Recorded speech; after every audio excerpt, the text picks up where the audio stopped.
साथियों नमस्कार। Unit first cell biology semester third के ऐसे प्रकार टाइप निबंधात्मक प्रश्नों को लेकर उपस्थित हैं। पहला क्वेश्चन है, कोशिका सिद्धांत का विस्तार से वर्णन कीजिए। कोशिका सिद्धांत के 3 सिद्धांत हैं। 19वीं हुए। कोशिका सिद्धांत के मूल बिंदुओं में पहला है, सभी जीवित जीव कोशिकाओं के बने होते हैं। कोशिका सबसे छोटी जीवन की इकाई है और सभी कोशिकाएं पूर्व की कोशिकाओं से उत्पन्न होती है। और इसके बाद हम कोशिकाओं का इतिहास देखेंगे। पहली बात में जब हम कहते हैं कि जब सभी जीव कोशिकाओं के बने होते हैं तो जीवित प्राणी चाहे एक कोशिकीय हो या बहुकोशिकीय, एक कोशिकीय बैक्टीरिया, बहुकोशिकीय पौधे और जंतु सभी कोशिकाओं के बने हुए होते हैं। यानी कोशिका जीवों की मूलभूत इकाई है जो जीवन की विभिन्न प्रकार की गतिविधियों को संचालित करती है। कोशिका जीवन की सबसे छोटी इकाई है। कोशिका सिद्धांत का दूसरा महत्वपूर्ण बिंदु है, कोशिका सबसे छोटी क्रियात्मक इकाई है। जीव को जीवित रहने के लिए आवश्यक जैविक प्रक्रियाओं का इसी में निष्पादन किया जाता है। कोशिका स्वयं का अपना मेटाबॉलिज्म होता है। कोशिका इवोल्यूशन और डिवीजन भी कर सकती है। सभी कोशिकाएं पूर्व स्थित कोशिकाओं से उत्पन्न होती है। ओमनीसेल्युलर सेलुला नई कोशिकाएं पूर्व से उपस्थित कोशिकाओं के विभाजन के द्वारा उत्पन्न होती है, चाहे माइटोसिस हो या मियोसिस। कोशिका सिद्धांत का इतिहास देखें तो कई वैज्ञानिकों का कोशिका सिद्धांत के इतिहास के निर्माण में महत्वपूर्ण योगदान है। सबसे पहली स्टेप में 1665 में रॉबर्ट हुक ने सूक्ष्मदर्शी का उपयोग करके कॉर्ड की पतली सी स्लाइडों में छोटे छोटे कक्ष पाए, जिन्हें कंपार्टमेंट्स को सेल्स का मतलब सेल्यूला होता है और सेल्यूला का मतलब छोटा कक्ष होता है। रॉबर्ट हुक द्वारा देखी गई इन कोशिकाएं थी वास्तव में। एंटन वान ब्यूकेनहॉक ने पहली बार जीवित कोशिकाओं का अवलोकन किया। उन्हें बैक्टीरिया तथा अन्य जो कोशिकाएं थी उनकी खोज की और उन्हें एनिमलक्यूल्स किया। 19वीं शताब्दी में मैथियास स्लाइडेन और थियोडोर स्वान ने कोशिका सिद्धांत प्रस्तुत किया। स्लाइडेन ने 38 में पादपों पर कार्य करते हुए निष्कर्ष करना कि पादप की सभी संरचनाएं कोशिकाओं की बनी होती है। इसी प्रकार 1839 में पशुओं की कोशिकाओं का अध्ययन करते हुए निष्कर्ष पर पहुंचे कि पशुओं की सभी संरचनाएं भी कोशिकाओं की मिलकर बनी होती है। इस प्रकार कोशिका सिद्धांत में दो महत्वपूर्ण निकल के आए दो बिंदु कि पहला, सभी जीवधारी कोशिकाओं के बने होते हैं और कोशिका जीवन की मूलभूत इकाई है। 1855 में रुडोल्फ विर्चो ने कोशिका सिद्धांत में महत्वपूर्ण सुधार किया और उन्होंने कहा ओमनिस सेल्यूला ई सेल्यूला, जिसका अर्थ है नई कोशिका पूर्ववर्ती कोशिका से उत्पन्न होती है। यह विचार कोशिका विभाजन के पश्चात डेवलप हुआ कि कोशिका विभाजित होकर एक से दो कोशिकाओं का निर्माण करती है। कोशिका सिद्धांत का विशेष महत्व है, यह एक मौलिक सिद्धांत है, जीवों की संरचना और कार्यों को समझने में मदद करता है। चिकित्सा, आनुवंशिकी और विकासात्मक जीव विज्ञान के क्षेत्रों में महत्वपूर्ण है। कोशिका सिद्धांत ने वैज्ञानिकों को कोशिकाओं के कार्य, जीवन चक्र और रोगों के विकास को समझने में मदद की है। कोशिका सिद्धांत ने जीवों के अध्ययन के तरीकों को बदल दिया है, हमें समझने में मदद की जीवन की मूलभूत इकाई कोशिका है। जीव विज्ञान के एक अध्ययन में एक महत्वपूर्ण आधार है। कोशिका सिद्धांत मार्गदर्शक के रूप में कार्य करता है। कोशिका सिद्धांत के बिना जीवों की संरचना, विकास और कार्यों को समझना संभव नहीं होता है। यह सिद्धांत जीव विज्ञान के विकास में एक मील का पत्थर है। दूसरा क्वेश्चन है, कोशिका सिद्धांत की आनुवंशिक व्याख्या का विस्तार से वर्णन कीजिए। तो कोशिका सिद्धांत जीव विज्ञान का महत्वपूर्ण सिद्धांत है। इसको स्लाइडेन और स्वान ने प्रस्तुत करा। इस सिद्धांत के निर्माण में रॉबर्ट हुक का योगदान भी महत्वपूर्ण है। कोशिका सिद्धांत की प्रारंभिक अवधारणा बहुत सरल प्रकार की है, जिसमें यह बताया गया है कि सब जीव कोशिकाओं से मिलकर के बने होते हैं, किंतु कोशिका सिद्धांत की आनुवंशिक आधुनिक अनुसंधान में कोशिका के विकास के बारे में, उसके विस्तार के बारे में महत्वपूर्ण भूमिका निभाई है। कोशिका सिद्धांत की आधुनिक व्याख्या का विस्तार से वर्णन करने के लिए हमें पहले 3 मूलभूत बातों को ध्यान में रखना पड़ेगा, जिसमें पहली है सभी जीवित जीव कोशिकाओं के बने होते हैं। ये अवधारणा बनाती है जीव चाहे एक कोशिकीय बैक्टीरिया हो या बहुकोशिकीय प्लांट सेल हो या प्लांट हो या एनिमल हो, सभी कोशिकाओं के बने होते हैं। इसलिए कोशिका जीवन की मूलभूत इकाई है और जीवन की सभी गतिविधियों को संचालित करती है। अनुसंधान में सिद्ध किया कोशिकाएं न केवल सृजनात्मक इकाइयां होती है बल्कि ये जैविक कार्यों को भी अंजाम देती है और इन जैविक कार्यों में कोशिका का उपाप चयन, ऊर्जा उत्पादन और विकास जैसे महत्वपूर्ण कार्यों को यह निष्पादित करती है। क्रियात्मक स्तर पर देखें तो कोशिका जीवन की सबसे छोटी इकाई है। इस बिंदु में हम ये पता करते हैं कि जीव की जो कोशिका है वह कार्यात्मक इकाई है। विभिन्न प्रकार की प्रक्रियाओं का, जैविक प्रक्रियाओं का संचालन करती है, जैसे कोशिका विभाजन करती है, प्रोटीन का संश्लेषण करती है और जेनेटिक मटेरियल को एक कोशिका से दूसरी कार्य में कुशलता से हस्तांतरित करने का कार्य भी करती है। तो जीव विज्ञान ने स्पष्ट किया कोशिका अपने आप में एक ऑटोनॉमस ऑर्गेनेलिज है जो सभी कार्यों को संपादित करने में सक्षम होती है। सभी कोशिका पूर्व की कोशिकाओं से उत्पन्न होती है।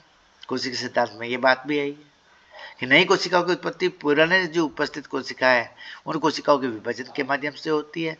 ये यदि इकाई कोशिका है तो समसूत्री विभाजन के माध्यम से और जननी कोशिका है तो अर्धसूत्री विभाजन के माध्यम से कोशिका विभाजित होती है और इसी प्रक्रिया के दौरान आनुवंशिक सामग्री को पुत्री कोशिकाओं में पहुंचाया जाता है। कोशिका सिद्धांत की आधुनिक व्याख्या यदि हम जब करेंगे तो इसके बारे में और अधिक गहराई से और अधिक विस्तार से चर्चा करेंगे।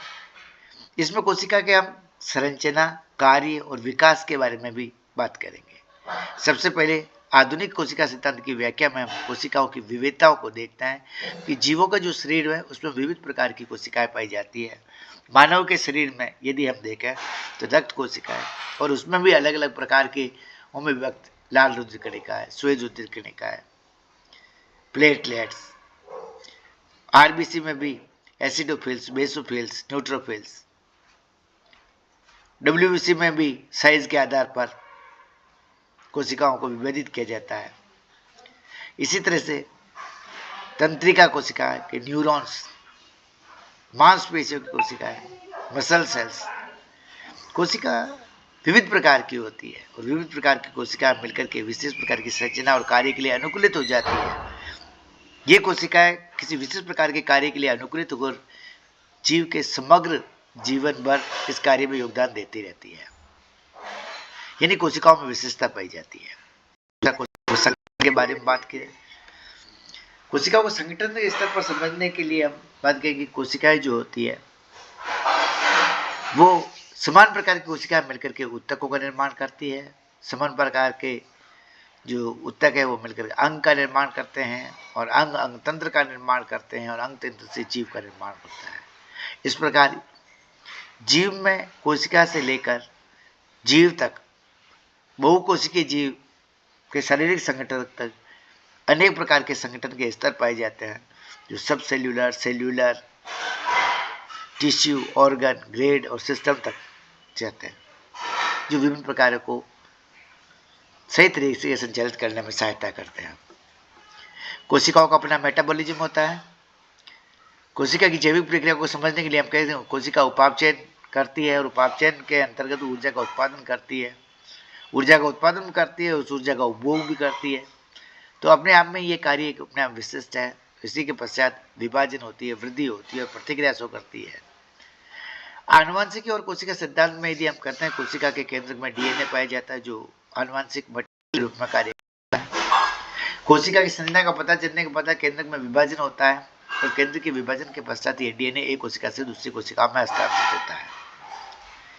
कोशिका विभाजन के दौरान सही तरीके से सक्रिय कोशिका में हस्तांतरित होती है और जीव के विकास और प्रजनन को ये नियंत्रित करती है।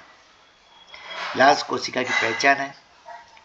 कोशिका सिद्धांत के अंतर्गत कोशिकाओं की पहचान से उसके कार्यों की समझ को बढ़ावा मिला है। विभिन्न प्रकार कोशिका के अंगकों जैसे केंद्रक जिसमें डीएनए पाया जाता है, कोशिका के कार्यों पर नियंत्रण करता है। माइटोकॉन्ड्रिया जिसमें ऊर्जा का उत्पादन होता है। कोशिका द्वारा संपादित होने वाले जैविक कार्यों को ऊर्जा माइटोकॉन्ड्रिया के द्वारा प्रदान की जाती है। राइबोसोम्स जो प्रोटीन संश्लेषण का कार्य करते हैं। कोशिका के लिए आवश्यक प्रोटीन का संश्लेषण राइबोसोम से किया जाता है। और एंडोप्लाज्मिक रेटिकुलम जो स्रावी प्रकार की कोशिकाओं में अधिक मात्रा में और सामान्य कोशिकाओं में मध्यम परिमाण में पाई जाती है। ये अंग कोशिकाओं को सुचारू रूप से चलाने में महत्वपूर्ण भूमिका निभाते हैं। और लास्ट है जंतु और पादप कोशिका में अंतर। पादप कोशिकाओं में कोशिका भित्ति होती है, पादप कोशिकाओं में क्लोरोप्लास्ट पाया जाता है। ये दोनों ही संरचना जंतु कोशिकाओं में नहीं होती है। जंतु कोशिकाओं में बाहरी दीवार के रूप में प्लाज्मा मेम्ब्रेन पाई जाती है और पोषण की दृष्टि से वो विषम पोषित होते हैं, क्लोरोप्लास्ट नहीं पाए जाते। इस प्रकार कोशिका का आनुवंशिक सिद्धांत कोशिका सिद्धांत ने हमें जीवों की संरचना, उसके कार्य को समझने में गहरी समझ प्रदान की है। ये जीव विज्ञान के अध्ययन के लिए महत्वपूर्ण आधार, चिकित्सा, आनुवंशिकी, विकासात्मक जीव विज्ञान के क्षेत्रों में इस कोशिका सिद्धांत को समझने के पश्चात हमें कोशिका की प्रक्रिया को समझने में महत्वपूर्ण योगदान दिया है। कोशिका सिद्धांत ने सिद्ध कर दिया है कि जीवन की मूलभूत इकाई कोशिका है। कोशिका जैविक क्रिया को संचालित करती है और आधुनिक अनुसंधान के माध्यम से हम कोशिकाओं की जटिलता, संगठन, उसके कार्य और उसके आनुवंशिकी में योगदान के बारे में भली भांति परिचित हो चुके हैं। ये जीव विज्ञान के अध्ययन को और भी समृद्ध बन रहा है। नेक्स्ट क्वेश्चन, असीम केंद्र की या प्रोकैरियोटिक कोशिका क्या होती है, उसकी संरचना और कार्यों को बताइए। तो प्रोकैरियोटिक कोशिका जो होती है प्रो मीन्स प्रारंभिक, कैरियंस मीन्स न्यूक्लियस। प्रोकैरियंस का मतलब इंसिपिएंट न्यूक्लियस। कोशिकाओं में ऐसा केंद्रक पाया जैसे जिसके बाहर केंद्रक झिल्ली नहीं होती है, ऐसे जंतुओं को हम प्रोकैरियोटिक जंतु कहते हैं, जिसके अंतर्गत बैक्टीरिया आते हैं। बैक्टीरिया और आर्किया दोनों होते हैं। इनकी संरचना सबसे सरल प्रकार की होती है। इनको अध्ययन के लिए सबसे बाहर की ओर इसमें कोट पाया जाता है जो प्लाज्मा झिल्ली, कोशिका भित्ति और कैप्सूल का बना होता है, जिसके अंदर साइटोप्लाज्म बना होता है। उसके अंदर न्यूक्लियोइड, राइबोसोम, प्लाज्मिड्स और फ्लैजेला, फिम्बरी एक्सटर्नल स्ट्रक्चर के रूप में इसमें पाई जाते हैं। मेसोसोम रेस्पिरेशन के लिए उत्तरदायी होते हैं। इंक्लूजन्स बॉडी पाई जाती है। इस संरचना को देखें तो ऐसा एक बैक्टीरिया की संरचना होती है। बैक्टीरिया की संरचना का यदि हम अध्ययन करेंगे तो बाहर की भित्ति से करेंगे। बाहर की ओर इसमें कैप्सूल है, फिर कोशिका भित्ति है जिसके प्लाज्मा मेम्ब्रेन है, इसमें भरा हुआ कोशिका द्रव्य है और उसी में निलंबित इसका न्यूक्लियोइड है, केंद्रक है, जिसके ऊपर केंद्रक झिल्ली नहीं है। इसी केंद्रक में कोशिका द्रव्य में राइबोसोम्स है। एक्स्ट्रा क्रोमोसोमल डीएनए के रूप में प्लाज्मिड्स पाए जाते हैं और सेल्यूलर अपेंडिक्स के रूप में बाहर की ओर देखें तो इसमें हमें रोम दिख रहे हैं, ये इनको पिल्लाई कहेंगे, और एक लंबा फ्लैजेला इसमें पाया जाता है अंदर इसका डीएनए। ये प्रोकैरियोटिक कोशिका या जीवाणु कोशिका का चित्र है जो आपको बनाना है। अब इसमें पाई जाने वाले अंगों को यदि हम सब वन बाई वन देखें तो सबसे पहले हम प्लाज्मा झिल्ली से स्टार्ट करेंगे। प्लाज्मा झिल्ली जो होती है ये इस कोशिका की निर्माण करती है। लिपिड और प्रोटीन की बनती होती है, सेमी परमिएबल होती है, सेलेक्टिव अणुओं को अंदर जाने देती है और बाहर जाने की अनुमति देती है, और अन्यों को अंदर आने या बाहर जाने नहीं देती है। ये कोशिका के भीतर का जो वातावरण है उसको फिक्स करती है।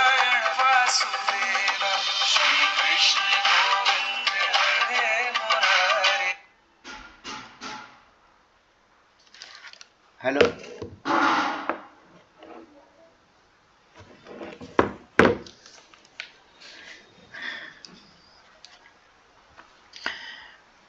प्लाज्मा झिल्ली के बाद आ जाते हैं हम कोशिका भित्ति पर। प्रोकैरियोट्स की प्लाज्मा झिल्ली के बाद एक कोशिका भित्ति होती है जो प्रोटीन और पेप्टिडोग्लाइकन और अणुओं की बनी होती है। ये कोशिका की संरचना और आकार प्रदान करती है और इसे बाहरी दबाव से बचाए रखने और क्षतिग्रस्त होने से बचाती है। बैक्टीरिया की कोशिका भित्ति ग्राम पॉजिटिव और ग्राम नेगेटिव में विशेषता के अनुसार भिन्न होती है। हाँ हाँ, उठ गया बेटा, कटा तक पहुंच जाओ। बीरवाड़ा का टाइम बता देगा। हाँ तो वो सबू आ जाएगा महल कट में, वो 2000 रुपये ले। देखो फोन है तो फोन कर दीजिए एक बड़ा, वो वीडियो बनाने बाद में पहल कर।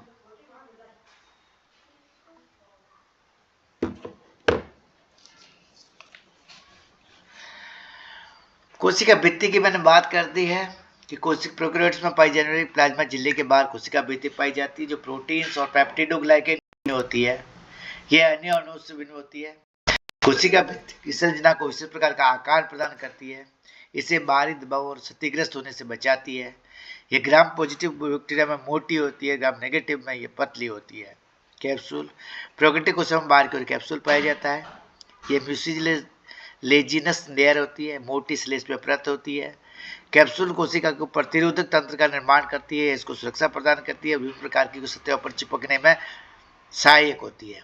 ये बैक्टीरिया की पैथोजेनिसिटी प्रदान करने का कार्य कैप्सूल के द्वारा किया जाता है। कोशिका झिल्ली के अंदर साइटोप्लाज्म बना होता है, तरल पदार्थ होता है।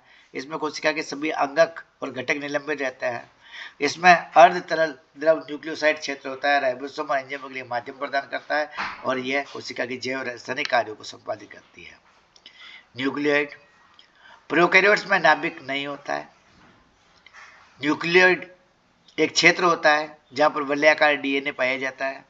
न्यूक्लियोइड क्षेत्र जीन की सारी जानकारी नियंत्रित करता है और कोशिका विभाजन के समय जीन की प्रतिकृति या रेप्लिकेशन कराने में मदद करता है।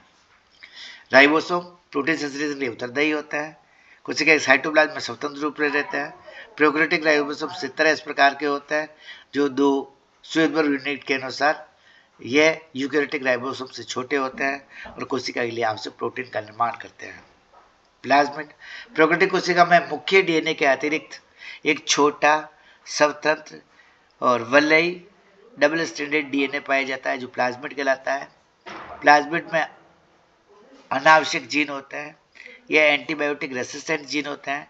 ये जीन बैक्टीरिया को विशेष प्रकार की परिस्थितियों में मदद करते हैं और प्लाज्मिड का उपयोग जो है जेनेटिकल इंजीनियरिंग के लिए किया जाता है। फ्लैजेला फ्लैजेला प्रोकैरियोटिक कोशिकाओं के लिए गति का साधन होती है।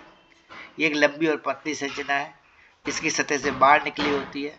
ये घुमावदार रोटेटरी मोशन के माध्यम से बैक्टीरिया को गति में सहायक होती है और फ्लैजिला प्रोटीन के बने फ्लैजिलिन प्रोटीन की बनी होती है और बैक्टीरिया के विभिन्न प्रकार के वातावरण में स्थानांतरित करने में सहायक होती है।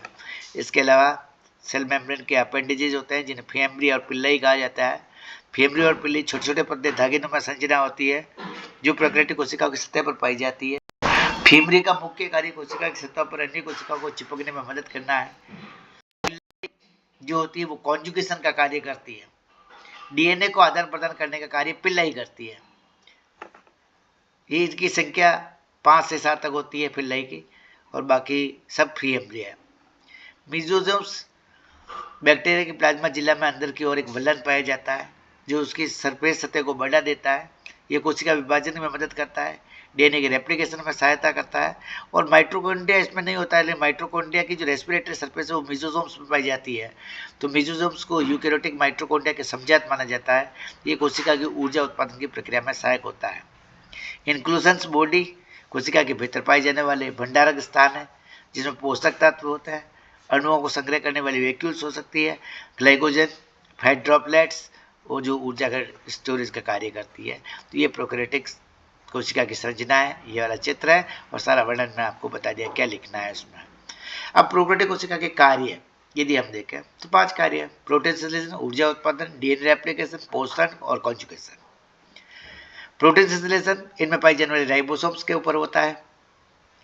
जीवन के जैविक क्रियाओं को संपादित करने के लिए आवश्यक प्रोटीनों का संश्लेषण होता है। ऊर्जा उत्पादन के लिए इसमें मेसोसोम्स पाया जाता है जो माइटोकॉन्ड्रिया की भांति कार्य करते हुए जीवन की विभिन्न गतिविधियों को संचालित करने के लिए आवश्यक ऊर्जा उत्पन्न करता है एटीपी के रूप में।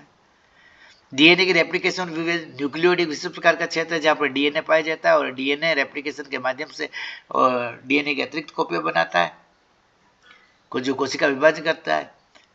कोशिका की संतति कोशिका में इनहेरिटेंस या वंशानुगति पहुंचाता है। पोषण प्रोकैरियोटिक कोशिका पर्यावरण से पोषक पदार्थ को अवशोषित करती है, इसे इंक्लूजन बॉडीज के रूप में संग्रहित करती है। और कॉन्जुगेशन के लिए बैक्टीरिया में पाए जाने वाले इस प्रकार के अपेंडेजेज जिन्हें पिल्लाई कहते हैं, पिल्लाई के माध्यम से जो डीएनए है वो एक से दूसरी कोशिका में हस्तांतरित किया जाता है। इसमें पाई जाने वाले एक्स्ट्रा क्रोमोसोमल प्लाज्मिड विशेष डीएनए जो एंटीबायोटिक रेसिस्टेंट प्रदान करता है। इस प्रकार की प्रोकैरियोटिक संरचना है, मैं वर्णन लिखना है। अब यूकैरियोटिक कोशिका की संरचना और उसके कार्य का वर्णन कीजिए। जो यूकैरियोटिक कोशिका की संरचना की बात करेंगे तो यूकैरियोटिक कोशिका में जो केंद्रक होता है वो वास्तविक केंद्र होता है। केंद्र के चारों केंद्रक झिल्ली पाई जाती है जिसपे न्यूक्लियर पोर्स होते हैं। इनको मिलना पोर कॉम्प्लेक्स और न्यूक्लियर झिल्ली को मिलाकर न्यूक्लियर एनवलप कहा जाता है और उसके अंदर डीएनए आनुवंशिक मटेरियल के रूप में या क्रोमेटिन जालिका के रूप में होता है जो विभाजन की अवस्थाओं के दौरान क्रोमोसोम्स में रूपांतरित होता है जो स्पेसिफिक संख्या का निर्माण करती है। तो यूकेरियोटिक कोशिका की संरचना थोड़ी जटिल होती है। इसके अंतर्गत प्लांट सेल, जंतु सेल, कवक, प्रोटिस्ट की एक कोशिका और बहु कोशिका आती है। यूकेरियोटिक कोशिका में विशिष्ट प्रकार के अंगक होते हैं जो विभिन्न प्रकार के कार्यों को संपादित करता है, ribosome, lysosome, endoplasmic reticulum, Golgi आदि आदि। लेकिन संरचना की दृष्टि में यदि हम यूकेरियोटिक कोशिका देखें, ये एक क्षेत्र है हमारे पास यूकेरियोटिक कोशिका का, ये यूकेरियोटिक पादप कोशिका है। पादप कोशिका के बाहर की ओर, सबसे बाहर की ओर जो है कोशिका भित्ति पाई जाती है। कोशिका भित्ति के अंदर कोशिका झिल्ली पाई जाती है, तो ये कोशिका कला इसको कहा है। और कोशिका के अंदर बड़ा तरल पदार्थ जो है कोशिका द्रव्य होता है और इस कोशिका द्रव्य में ई-सेंट्रिक न्यूक्लियस पाया जाता है। न्यूक्लियस के चारों ओर न्यूक्लियर मेम्ब्रेन होती है, उसी के पास में गोल्गी का उपस्थित होती है। पादप कोशिका के सेंटर में एक बड़ी रिक्तिका पाई जाती है जिसको रसदानी या वैक्यूल कहा जाता है। तो इसमें निलंबित राइबोसोम्स होते हैं। इसमें प्रकाश संश्लेषण के लिए क्लोरोप्लास्ट पाया जाता है और पैराक्सीसोम्स पाए जाते हैं और एक कोशिका से दूसरी कोशिका भित्ति में पाए जाने वाले अपर्चर्स के माध्यम से जुड़ी होती है और जोड़ने वाले साइटोप्लाज्मिक स्ट्रैंड्स को प्लाज्मोडेस्माटा कहा जाता है। ये उस प्रकार यूकेरियोटिक कोशिका है। यदि इसके वर्णन को यदि हम देखेंगे तो सिंपल सी बात लिखनी है। चारों ओर पर प्लाज्मा झिल्ली है, प्लाज्मा झिल्ली के बाद प्लाज्मा भित्ति है। प्लाज्मा झिल्ली से स्टार्ट करता है जो लिपिड और प्रोटीन के मिलकर बनी होती है, सेमी परमेबल होती है, चयनात्मक से अणु को अंदर आने और बाहर जाने, कोशिका के भीतर और बाहर के वातावरण को संतुलन बनाए रखती है, परिवहन में, सिग्नलिंग में और संरचना विकास में, संरचना के निर्माण में महत्वपूर्ण कार्य करती है। केंद्रक सबसे महत्वपूर्ण केंद्रक झिल्ली के द्वारा घिरा होता है और आनुवंशिक पदार्थ के रूप में डीएनए पाया जाता है। केंद्र के अंदर केंद्रिका और होती है जो न्यूक्लियोलस कहलाती है।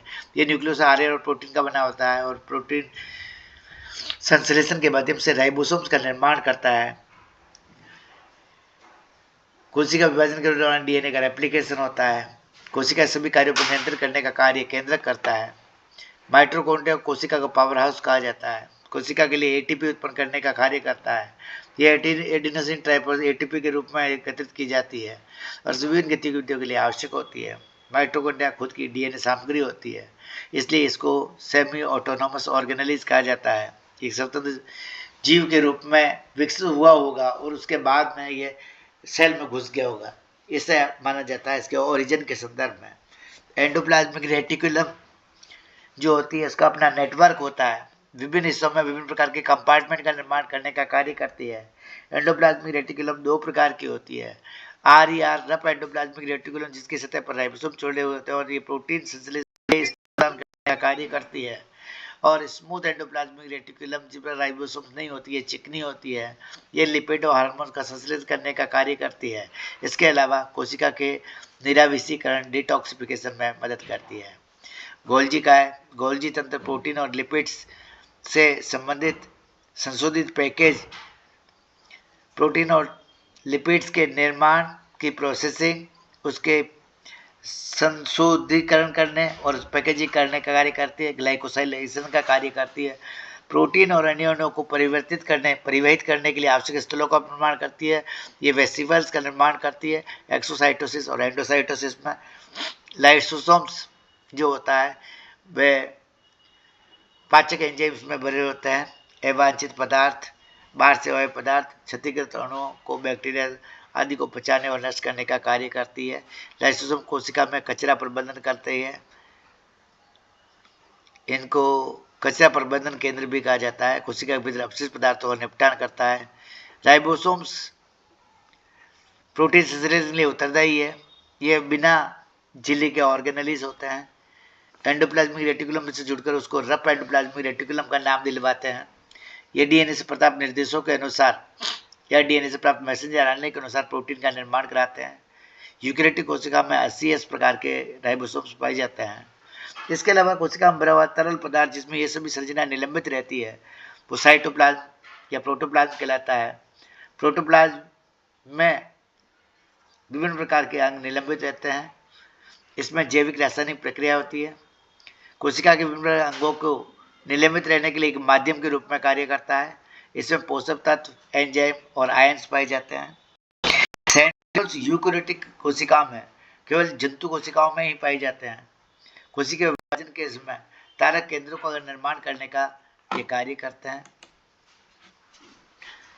और क्रोमोसोम्स को कोशिका विभाजन के दौरान अलग करने में भी ये महत्वपूर्ण भूमिका निभाते हैं। स्पिंडल फाइबर का निर्माण करके उनके ऊपर क्रोमोसोम्स की गति को सुनिश्चित करता है मेटाफेज और एनाफेज अवस्था में। रिक्तिका कोशिका में एक झिल्लीबद्ध संरचना होती है जो मुख्य रूप से पौधों की कोशिकाओं में पाई जाती है। यह पानी, पोषक तत्व और अवशिष्ट पदार्थों को संग्रह करने का कार्य करती है और कोशिका के विशिष्ट प्रकार के आकार को बनाए रखने में सहायक होती है।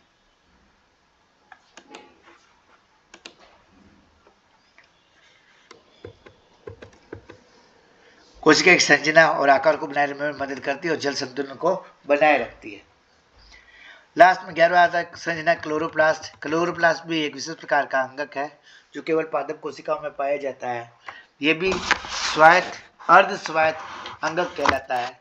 इसका स्वयं का अपना डीएनए होता है और यह प्रोटीन संश्लेषण के लिए महत्वपूर्ण भूमिका का निर्वहन करता है। कोशिका भोजन बनाने, ग्लूकोज निर्माण करने, कार्बन को फिक्स करने का कार्य क्लोरोप्लास्ट के द्वारा किया जाता है। अब बात आती है यूकेरियोटिक कोशिकाओं के कार्य के लिए। यूकेरियोटिक कोशिकाओं के कार्य में पहला कार्य है विकास और वृद्धि का, जिसमें कोशिकाएं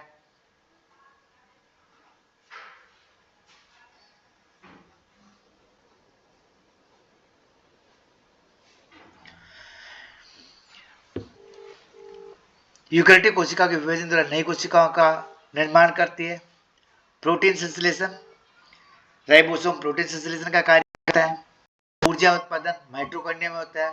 पाचन और अपशिष्ट निपटान लाइसोसोम के माध्यम से होता है और भंडारण जो वैक्यूल्स में होता है। इस प्रकार यूकेरियोटिक कोशिकाएं जटिल संरचना वाली संरचना है जो जीवों के विकास, वृद्धि और जीवन के सभी प्रमुख कार्यों को संपादित करती है।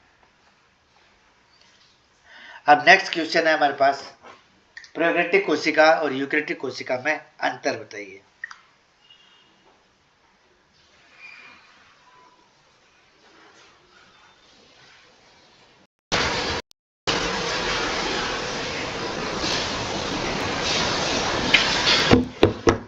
इस नंबर पर अभी इनकमिंग कॉल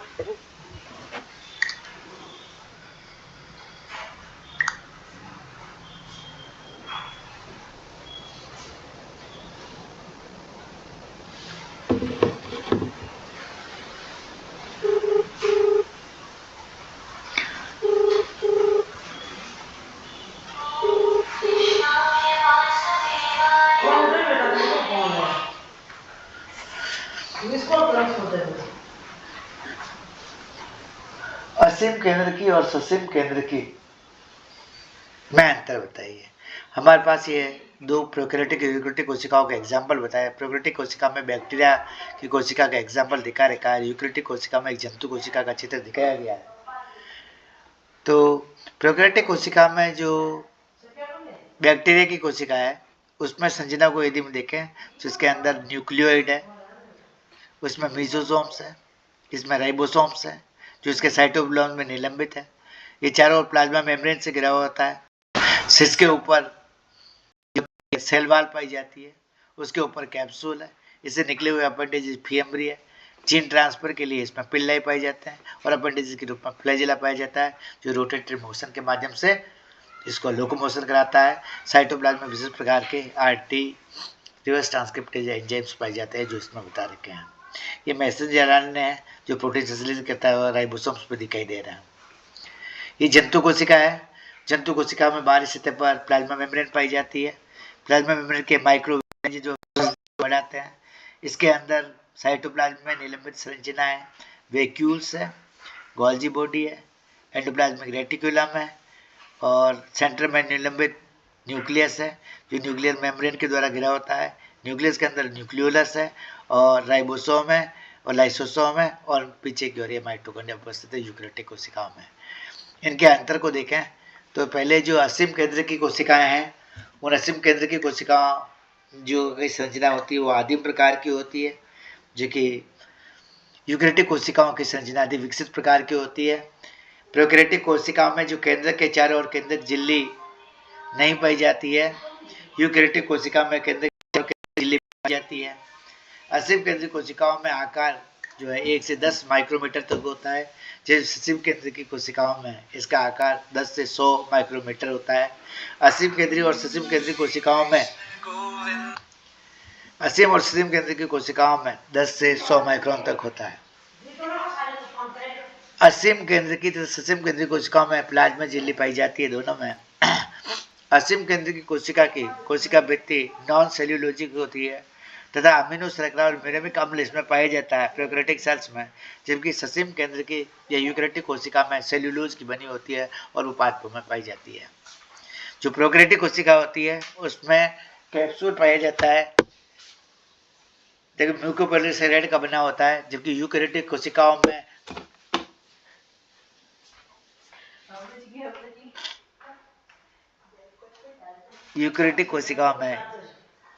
ये म्यूकोपॉलीसेकेराइड का कैप्सूल नहीं होता है। असीम केंद्रीय कोशिका में कोशिका द्रव्य गति नहीं पाई जाती है, जबकि यूकेरियोटिक कोशिका में कोशिका द्रव्य गति पाई जाती है। असीम केंद्र की में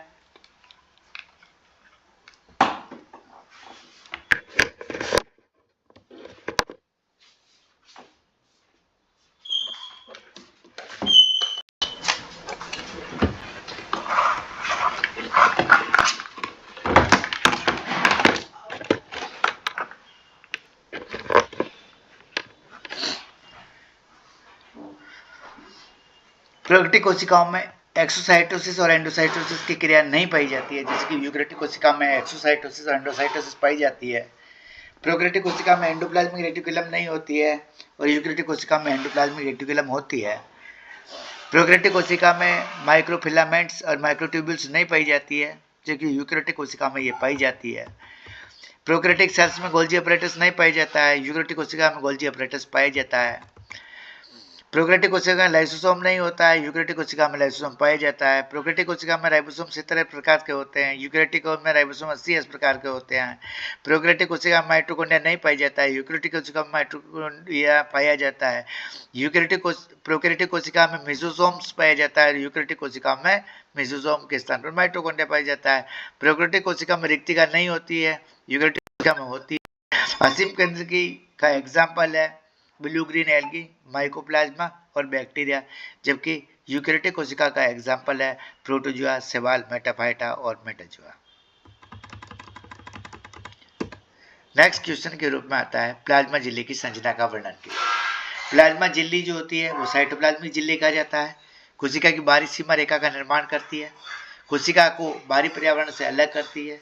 कोशिकाओं में ही नहीं वायरसों में भी पाई जाती है।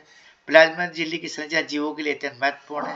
यह न केवल कोशिका की पहचान करती है, कोशिका की सुरक्षा प्रदान करती है, बल्कि पदार्थों के विनिमय में भी महत्वपूर्ण भूमिका निभाती है। प्लाज्मा झिल्ली की संरचना को विस्तृत संरचना को देखें तो ये मुख्यतः लिपिड्स, प्रोटीन, कार्बोहाइड्रेट्स और कोलेस्ट्रॉल से मिलकर बनी होती है।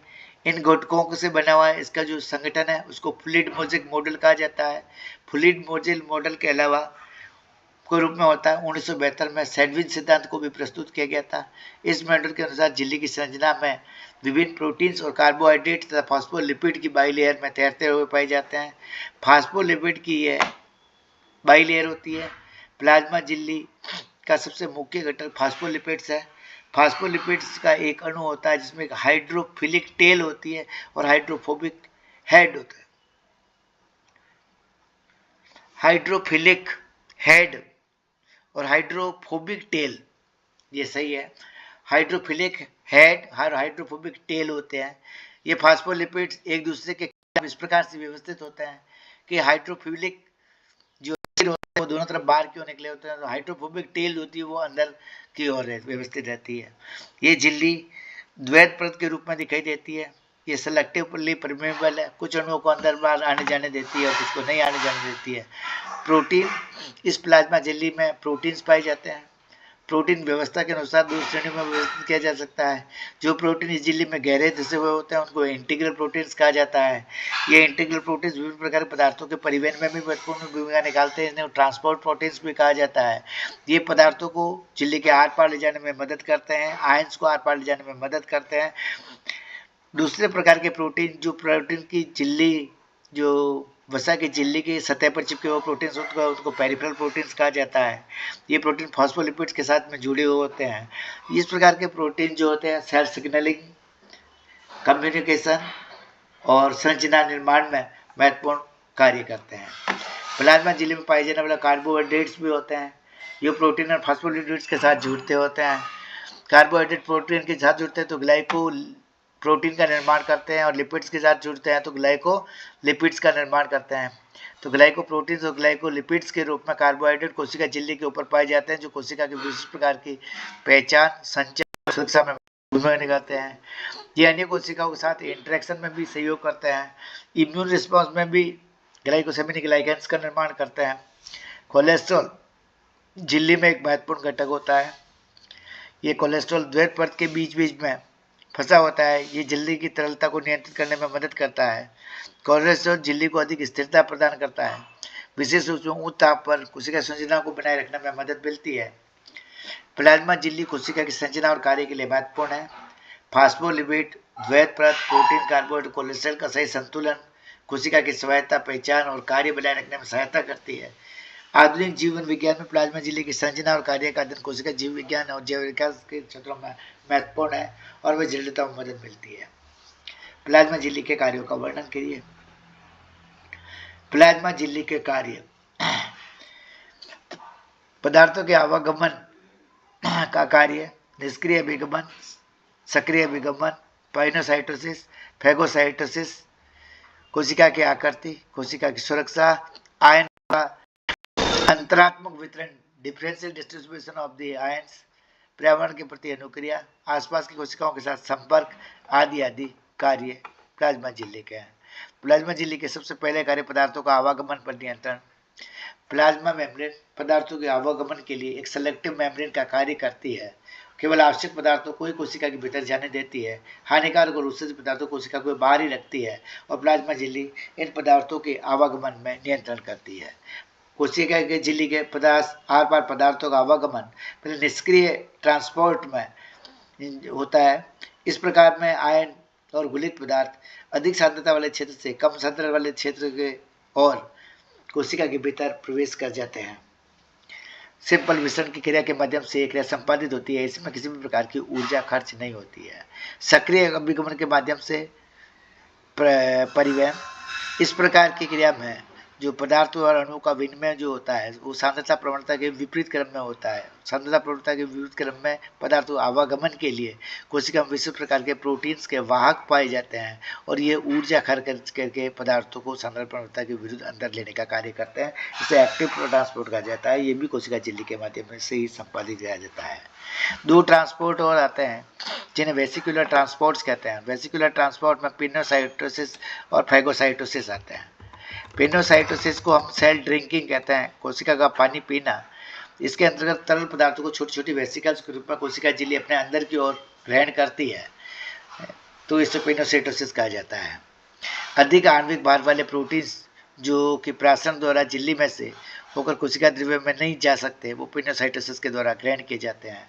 इस विधि में प्लाज्मा झिल्ली सूक्ष्म धानियों और अंतर्वेशनों से प्रवर्धित हो जाती है। ये धानियां बाह्य माध्यम से तरल पदार्थों को ग्रहण करने के पश्चात पिनोसोम्स में के रूप में मुक्त कर देती है, जो कोशिका में तैरने लगती है और लाइसोसोम के साथ में संग्रहित होकर के इसके साथ आए हुए पदार्थों को पाचन कर देती है। पचित पदार्थ कोशिका द्रव्य में विस्तृत हो जाता है। फैगोसाइटोसिस को सेल ईटिंग कहते हैं। जब ठोस पदार्थों को अंदर की ओर ग्रहण करना होता है तो फैगोसाइटोसिस की प्रक्रिया को संपादित किया जाता है। इस प्रकार की क्रिया के द्वारा प्रोटोजो और मेटाजोन्स की कोशिकाओं में देखा जा सकता है।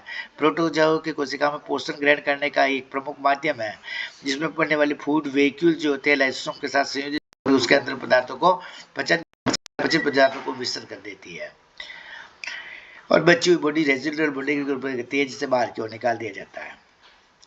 प्लाज्मा कला का दूसरा कार्य कोशिका की आकृति बनाए रखना। तो जीव द्रव्य द्रव जैसा पदार्थ है, कोशिका कला जो होती है उस जीव देव को एक निश्चित आकार प्रदान करने का कार्य करती है। जीव देव विभिन्न प्रकार की सुरक्षा या आघातों से बचाने का कार्य भी प्लाज्मा मेम्ब्रेन करती है। यदि चोट लग जाने क्षतिग्रस्त होने पर उसको पुनर्उत्पादित करने का कार्य प्लाज्मा मेम्ब्रेन के द्वारा किया जाता है। अब आयनों का परिवहन हमने पढ़ ही दिया। तो प्लाज्मा झिल्ली में विभिन्न प्रकार के वाहक पाए जाते हैं जो आयनों को एक ओर से दूसरी ओर स्थानांतरण प्रवणता के विरुद्ध भी गमन कराते हैं, जो एक्टिव ट्रांसपोर्ट के माध्यम से। इस प्रकार प्लाज्मा झिल्ली आयनों के असमान वितरण को बनाए रखती है। कोशिका झिल्ली की एक तरफ आयनों की संख्या अधिक होती है और बाहर दूसरी तरफ कम हो सकती है। तो ये जो आयन के कारण होने वाला इलेक्ट्रोकेमिकल ग्रेडियंट उत्पन्न करने का कार्य या इलेक्ट्रोकेमिकल ग्रेडियंट को बनाए रखने का कार्य भी प्लाज्मा मेम्ब्रेन करती है। प्लाज्मा मेम्ब्रेन कोशिका द्रव्य में पोटेशियम आयन की और बाहर की ओर सोडियम और क्लोराइड आयन की संख्या अधिक होती है। कोशिका में पोटेशियम आयन अधिक है और बाहर की ओर कोशिका के बाहर पोटेशियम आयनों की सांद्रता कम होती है। कोशिका के बाहर की ओर सोडियम आयन और क्लोराइड की सांद्रता अधिक होती है और कोशिका में सोडियम और क्लोराइड आयनों की सांद्रता कम होती है। इस प्रकार कोशिका के आयनों में जो डिफरेंस है वो प्लाज्मा मेम्ब्रेन बयान करके एक पोटेंशियल को उत्पन्न करती है। इसको मेम्ब्रेन पोटेंशियल कहा जाता है। इसी प्रकार का जो पोटेंशियल होता है वो तंत्रिका तंत्र में न्यूरॉन्स में आवेगों के स्थानांतरण के लिए आवश्यक होता है। इस विभवांतर को बनाए रखने के लिए एक्टिव ट्रांसपोर्ट के माध्यम से ऊर्जा खर्च करनी पड़ती है, यानी कोशिका से पोटेशियम आयनों को बाहर निकालने और बाहर से सोडियम आयनों को ग्रहण करने में ऊर्जा खर्च करनी पड़ती है, जो सोडियम पोटेशियम पंप के माध्यम से किया जाता है। पर्यावरण के प्रति अनुक्रिया ग्राही प्रोटीन की सहायता से प्लाज्मा मेम्ब्रेन पर्यावरण में पाई जाने वाले परिवर्तनों की अनुक्रिया करती है और सूचना और संवेदना को ग्रहण करती है। ये कोशिका तक पहुंचाती है प्रोटीन्स, हार्मोन्स, ग्रोथ हार्मोन्स और न्यूरोट्रांसमीटर्स के रूप में। आसपास की कोशिकाओं से संपर्क बनाए रखने का कार्य भी प्लाज्मा के लिए करती है। यह कोशिकाओं के साथ में संरचनात्मक और रासायनिक संपर्क बनाए रखती है और यह ग्लाइकोप्रोटीन्स के माध्यम से संपादित। इस प्रकार प्लाज्मा मेम्ब्रेन की जो प्रमुख कार्य है उसमें सबसे पहला कार्य तो है परिवहन का, पदार्थों के आवागमन पर नियंत्रण। दूसरा कार्य आकृति बनाए रखना। तीसरा सुरक्षा। चौथा आयनों का अंतरात्मक वितरण। पांचवा पर्यावरण के प्रति अनुक्रिया और छठा आसपास की कोशिकाओं से संपर्क। ये प्लाज्मा मेम्ब्रेन के कार्य हो गए। अब नेक्स्ट क्वेश्चन हमारे पास आता है, कसाब और पक्षमाप की संरचना का वर्णन कीजिए। सीलिया और फ्लैजेला, इसका अध्ययन मेंटन और होज ने किया था। इसके अनुसार पक्षाव और कसाब की संरचना लगभग समान होती है, लेकिन कुछ इनमें विभेद पाए जाते हैं। मेंटन होज के अनुसार सीलिया और फ्लैजेला उपकरण के पक्षमाप या कसाब, आधार्य काय और पक्षमाप बूल, मतलब 3 इसके रीजन होते हैं। कौन कौन से 3 रीजन होते हैं? पहला तो साफ्ट जो बाहर की ओर निकली होती है, दूसरा पेसल बूल, पक्षमाप या कसाब की बाहरी सतह, आधार्य काय अंतरकोशिकीय अंग जैसे कि तारक के समान मूल अंग जो आधार्य काय से निकलता है शंकु पुंज में परिवर्तित हो जाता है। यह इसकी टिप है। इस बार की ओर प्लाज्मा मेम्ब्रेन है। आउटर फिब्रिल है, इसमें सेंट्रल फिब्रिल है, बेसल प्लेट, बेसल बॉडी और रूट। ये कसाब या सीलिया और फ्लैजेला के स्ट्रक्चर है।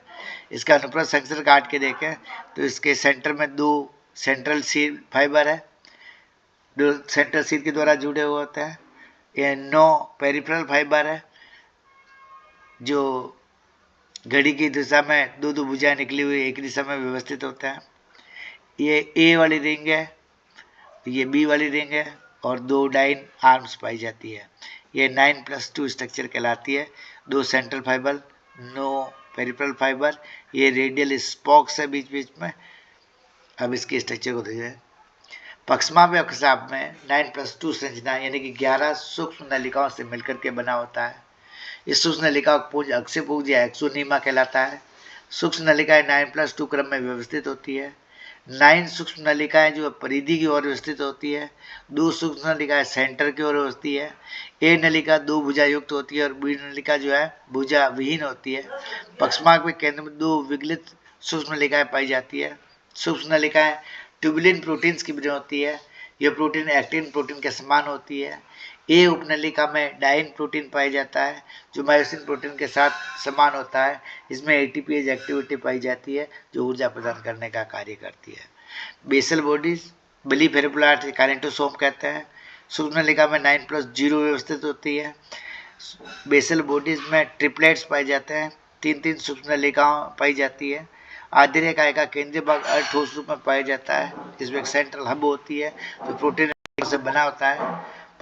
नलिका में केंद्रीय हब द्वारा प्रोटीन तंतु होता है जो प्राथमिक तंतु भी कहता है जुड़ी होती है। प्रत्येक त्रियक सूक्ष्म नलिका आधारिक कोण से 40 डिग्री का कोण बनाती है। आधारिक आयन से प्रोटीन तंतुओं का समूह मूलांक कहलाता है। पक्षमाप और कसाब के कार्यों को बताइए। पक्षमाप और कसाब जो होते हैं गमन, श्वसन, भोजन ग्रहण करने, उत्सर्जन, अंड उत्सर्ग, संवेदना ग्रहण करने और सफाई के ये 7 कार्य करता है।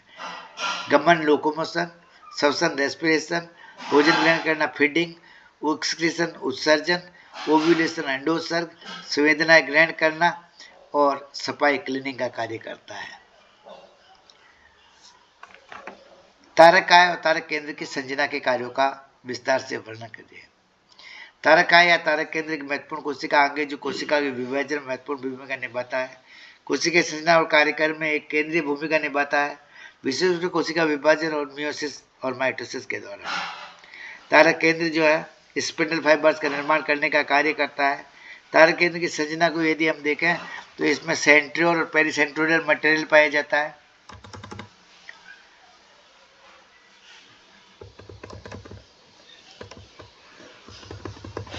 ये इसकी संरचना है। तारक केंद्र के अंदर 2 संरचना पाई जाती है जिन्हें तारक कहा जाता है। तारक एक सिलेंडर के समान संरचना होती है जिसका आकार 0.2 माइक्रोन होता है। इसमें 9 समूहों में 3 माइक्रोट्यूब्यूल्स इसके किनारे पर लगे होते हैं, 9 ट्रिपलेट्स। तारक एक दूसरे के प्रति 90 डिग्री कोण पर स्थित होता है। ये कोशिकाओं में पाए जाते हैं और विशेष प्रकार जीवन कोशिकाओं में। आसपास के पदार्थ को यदि हम दें, तारक के चारों ओर स्थित होता है। इसमें प्रोटीन के अणु पाए जाते हैं और कई माइक्रोट्यूब्यूल्स का निर्माण होता है जो इसके संयोजन में मदद करता है। और प्रमुख रूप से इनमें गामा ट्यूबुलिन और विभिन्न प्रकार के प्रोटीन्स पाए जाते हैं जो केंद्र की स्थिरता बनाए रखने का कार्य करती है। तो तारक केंद्र में 9 ट्रिपलेट पाए जाते हैं। ये 1 2 3 4 5 6 7 8 9 ट्रिपलेट्स होते हैं। प्रत्येक जो ट्रिपलेट्स होता है ए, बी और सी रिंग का होता है। ए रिंग इसमें पूर्ण होती है और बी और सी रिंग जो है अपूर्ण होती है। ए रिंग में 13 माइक्रोट्यूब्यूल्स पाई जाती है और बी और सी में 10 या 11 माइक्रोट्यूब्यूल्स पाई जाती है। प्रत्येक जो ट्यूब्यूल्स है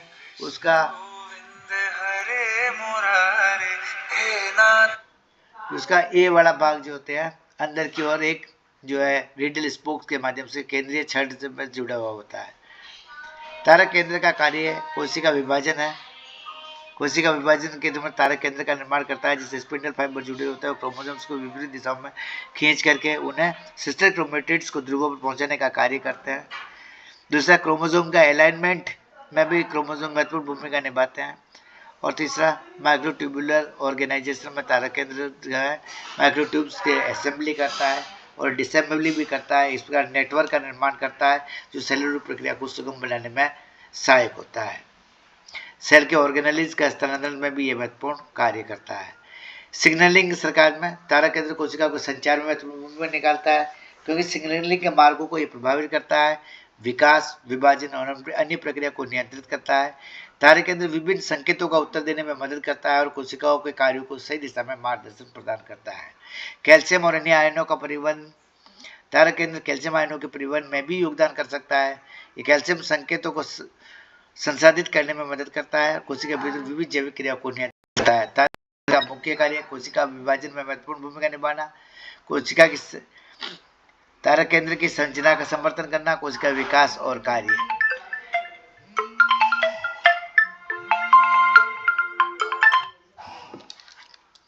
हेलो सर, नमस्ते। भेज दिया ना सर, आपके व्हाट्सएप पे इसलिए भेज दिया था ऑर्डर। तो हाँ सर, ठीक है सर, वापस